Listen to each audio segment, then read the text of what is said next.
It's a little unique, I think. I've never actually really seen a smoker like ours before. Yeah, tell us about it. And I've pieced it together from other sources and traditions, because again, I don't have one to draw from in the Pacific Northwest, so I go to Europe at about the same distance from the equator as we are, and you get around England and Northern Europe, Central Europe. And the British smokers are brick buildings, and the combustion happens in the chamber with the meat.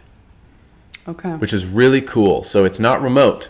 It's not a wood-burning stove, 15 feet away with a pipe attached to it with a 2-foot rise to get your draft. You want it rise in elevation from the stove to the chamber, and then it comes out in an enclosed chamber.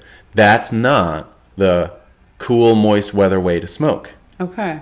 Where did that come from then? Why do people do that? It is really an attempt. I think it really helps cool down the smoke. Okay. Because they don't want maybe if you live in a warm place, it's 95 degrees outside, you're not going to have a 75 degree smoke. Not going to happen. Yeah. Not going to happen. Yeah. Just because the ambient temperature is very high. And so there's lots of focus on keeping that smoke really, really cold. Really, really, really cold. And so it's like a hedge against yeah. making it too hot. But you're saying you don't need to. Just put the fire in the... I think so. Yeah. Well, and the only what having the fire in the same chamber as the meat is that it dries out the chamber of the meat. Ah, that's right. It's consuming moisture, which is great because you want the meat to be dryish. It is possible that in northern climates where it's moist, heavy temperature fluctuation, and cold, that you will get condensation on the meat if your smoke is piped in from a distant fire. Well, you even experienced that, right? I did. That is why I can say it is possible. Yeah. That was model 1 of our right. Or yeah. 4th generation 2.5. smoker. Yeah. Yeah, that was. It was. I attempted that and immediately got condensation all over the meat. And it was probably the time of year, but I kind of want to be able to smoke all the time. So that was kind of a no-go for that system for me. Yeah. A remote wood-burning stove with smoke piped in. So northern cool climes, I don't think that works. And lo and behold, when you look at European tried and true designs of the same, in areas of the similar climate, combustion is occurring where the meat is. And that has 2 effects. One is it dries out the meat. Right. And the other is it consumes the oxygen in the chamber. So there is the possibility of an anaerobic environment again. This is why I have added ventilation to my smokehouse. Yes. And so all along the bottom 34 inches or so of my smokehouse is screen, like window screen. It's completely, has access along the entire, 3 walls of the bottom dimension of my smokehouse. There's no chimney. It's completely trapped above, the smoke is. And so what it does is the smoke rises and it builds up to the ceiling, and then it stacks upside down all the way down to where it vents out the screens. And what this means is that I am providing oxygen from outside the chamber for the fire.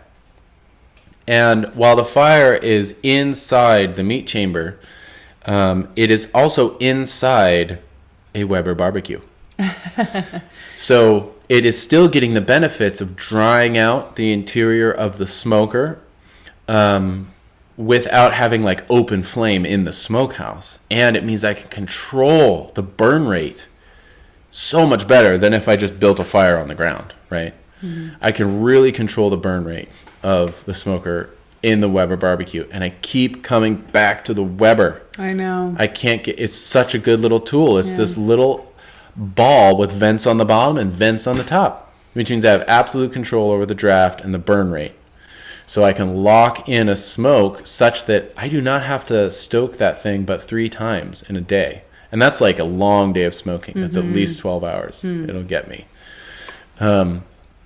And so the combination of having that ventilation on the bottom, but still the combustion occurring in the chamber of the meat, where the meat is, in a Weber, is just, it's perfect. It works so well for this area, and I get a consistent smoke every time. I like to smoke bacon about 2 days, and hams and hocks about 3, which is a little shorter, and that is because it is a warmer smoke.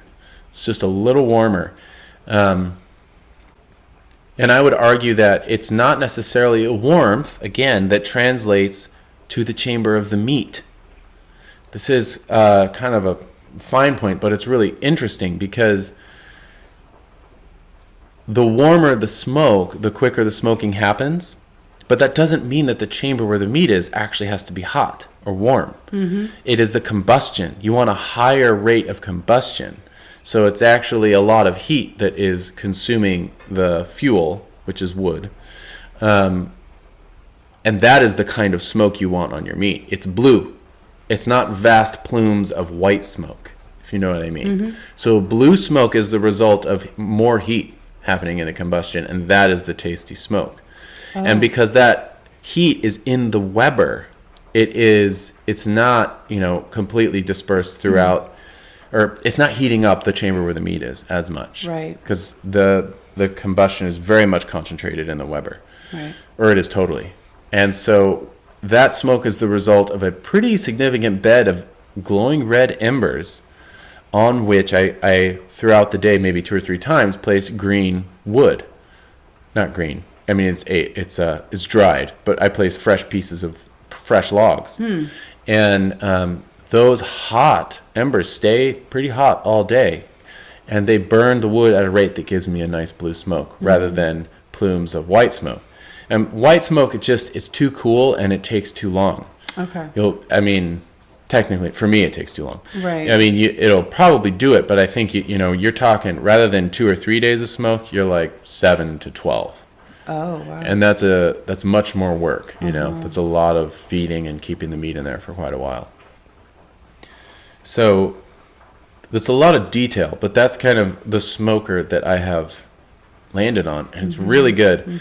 I'm developing a really nice aromatic layer of creosote on the walls in the smokehouse. Right. And it smells so good in there. It's incredible. But the walls is all wood, so this is the one weak spot of my smoker, because creosote's real flammable. And gosh. You're telling me this now. Yeah. Okay. So someday I do need to I want to build a masonry smoker, but with the similar ventilation all the way along the bottom dimension, and it's going to have a Weber barbecue in it. Yeah. Unless someone designs an even better chamber, which I doubt the possibility of. And basically, I take the legs off the Weber so it can sit closer to the ground, and it sits on cinder blocks, so there's still some space between the Weber and the ground to permit free flow of draft.